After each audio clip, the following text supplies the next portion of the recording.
Let's go. Oh, just a second. Get on over here. Get on over here. Get on over here, Cuff. Dag, you have it. Get on over here. All right, film on. Let's go. Get it going here. All right. Stand on. Stand on. Right. Stand right there. So you're gonna introduce us, right? Because it's your city. No, the idea is that you're the governor. You're coming in here now to this small business. I'm visiting with Bruce Broussard. He's actually running for mayor of the city of Portland. Okay. And he's got a small business here, and we're here. We're gonna wing it. And these guys are gonna tape it, and then they're gonna edit it and make it look really good, Start right? talking. Right? Start talking. What? Go. Let's go. Start talking. Let's shake hands here. Thanks for coming over, sir. Yeah. Thanks, Thanks, Bruce. Bruce. Really nice. I know you've been campaigning all over the place, but thanks for stopping here at Norma's Kitchen here in Portland, Oregon.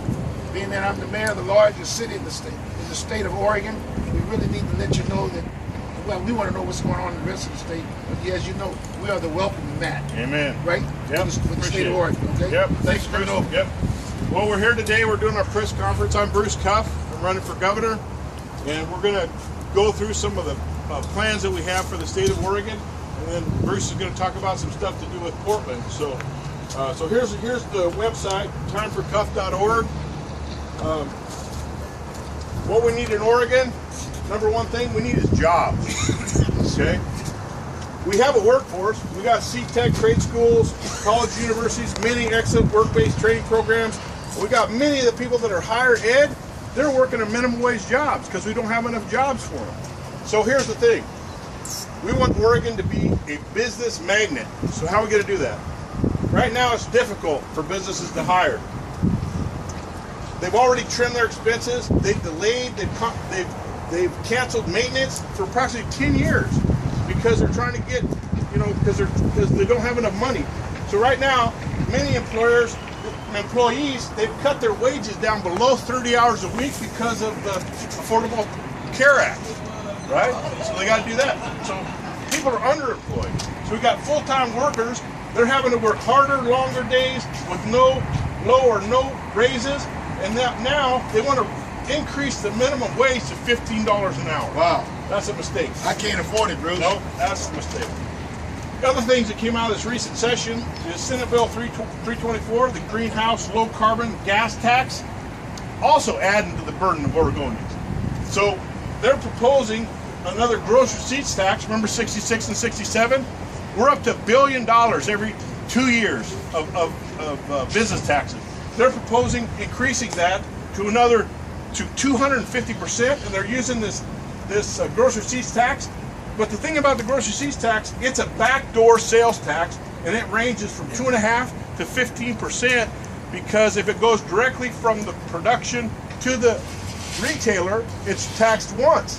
But every time that's sold in the process, if it's sold 5 times, that's taxed 2.5% per time. So by the time it gets to the consumer, you want to have 15% taxes on that product.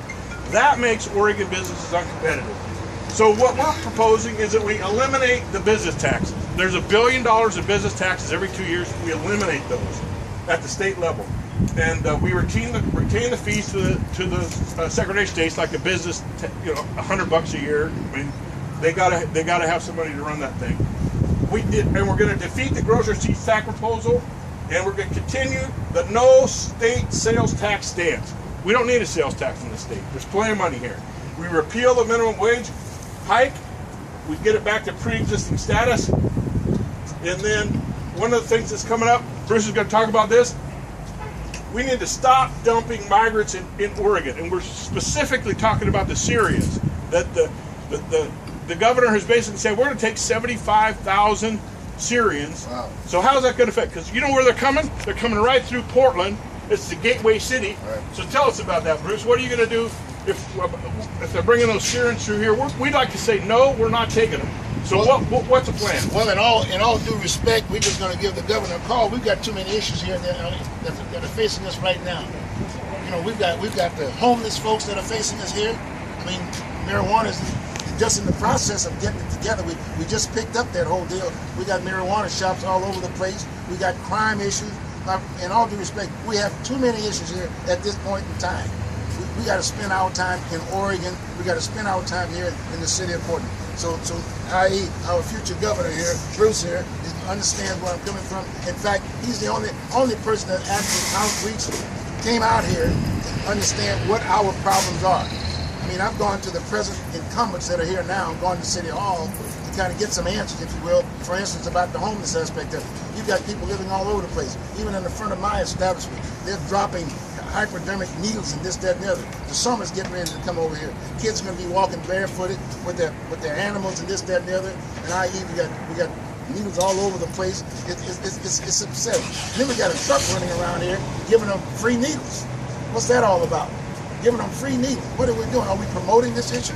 Yeah. So, Governor, we need some answers. You're going to have to address this problem. Well, and I guess the point is, we have enough issues to deal with rather than opening our doors to people that are coming from Syria. Because here's the real deal: 30% of these folks that are coming here, they got tuberculosis, is what they're saying.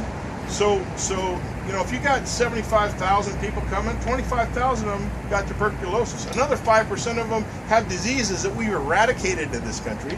So smallpox, polio. And we don't inoculate it. Bruce, what about the recent bombing? What about that? Just happened. Yep. So and we don't know if those guys are come here to harm us or not. The feds aren't vetting them. They're just going to send them. It's up to us. So what are you going to do about that? Well, I'm looking to you, Bruce, because you know when we had migrants come to this country before, they brought them into Ellis Island. They checked them out. They checked them out and make sure they were healthy. You know, they had to have a sponsor to come into the country, and if they weren't healthy, they sent them back. If they didn't have a sponsor or didn't have a way to come here, they sent them back. Well, we need to do the same thing with the Syrians. We need to say, look, if these people come in here, we have to have a way to, health-wise, to check them out. And what about jobs? Where are they going to work? We're already having problems with illegal immigrants over here right now. Yeah. I mean, we got a lot of folks who are paying taxes, can't find jobs. Our highway jobs, if you will. You can go around the highway job right here within the city of Portland. And a lot of those folks are illegal. And then there's the business person who hires them. As far as I'm concerned, they need to understand they're breaking the law. Plus the fact the businessman needs to know he's breaking the law. Yeah. Something needs to be happening, Governor. So what are we going to do, Bruce? Are you going to help me out on that issue? Yes, we are. Okay. What are you going to do with it? Put them in jail. Get them out of here. Oregon needs to be for Oregon. Confiscate their property. So here's the deal. We got science logic equivalent to that of Homer Simpson, right? You guys know who that is, right? Don't. Yeah. Right. So we're making laws that are costing Oregonians millions. You know, when we can predict the weather accurately 30 or 60 days out, we might start believing what you think will happen to our climate in the future. Logic evades lawmakers who squander tax dollars instead of improving public safety, infrastructure, and social issues for citizens. The need of investment in our transportation system is painfully clear. Here's something Kotek said. She said the speaker is going to keep working to fix it. And so what she's working on is Senate Bill 324. She declared it an emergency that from unsustainable fuel blending standards to food security and GMO concerns to unchecked increases in fuel prices to federal criminal investigation. Senate Bill 324 is the latest costly government boondoggle imposed upon Oregonians. Pacific Power and PGE, they're making huge profits on that. It's going to cost Oregonians 40% more for power. And you know, Kate Brown talks about transparency. She gagged her commission so they couldn't talk about it, and if they did, she was going to fire them. Does that sound like transparency to you? No, it's not. So we've got to, so additionally, the building trade unions, they got hosed in this whole process because when they passed that law, they signed a bill, they squandered away any chance for bipartisan transportation package.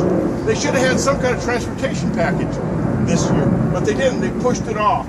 So we got roads that need to be fixed, we got bridges that need to be fixed, we got to improve our infrastructure, public safety across the state. It's unfortunate that Governor Brown, she chose to ignore the voices of middle class and rural Oregonians. So here's one of our ideas we're going to talk about on how to turn this around. And it's called the SMART program. Okay? That stands for Save Money and Receive Tips. And it's going to be in the governor's office. It's going to be called the Office of Strategic Initiative. So we're going to revive a program